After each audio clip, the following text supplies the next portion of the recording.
झालं असं की आज गेले होते बाजारात, आमच्या गावचा आज बाजार असतो. मग बाजारात गेले, बाजारातून यायला संध्याकाळ झाली. म्हटलं आता भाजीपाला निवडत बसले तर उशीर होईल स्वयंपाकाला. तर मग भाजीला तर भरपूर आणलं होतं. मग आता काय करावं ते सुचत नव्हतं. मला असंच होतं दरवेळेला, भाजीला आणलं की काय करावं ते काही सुचत नाही. पण तुमच्या बाबतीत होतं का असं? ते कमेंट करून सांगा तुम्ही.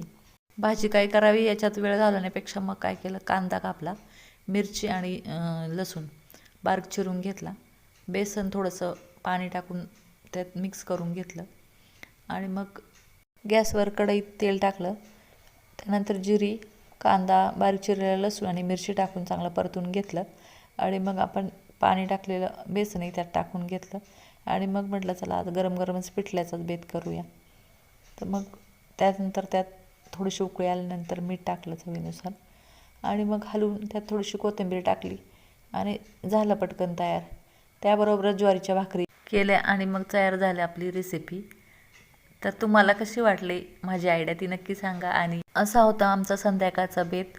मस्त गरम गरम पिठलं आणि ज्वारीच्या भाकरी, त्याबरोबर कांदा आणि जेवणही पोटभर झालं.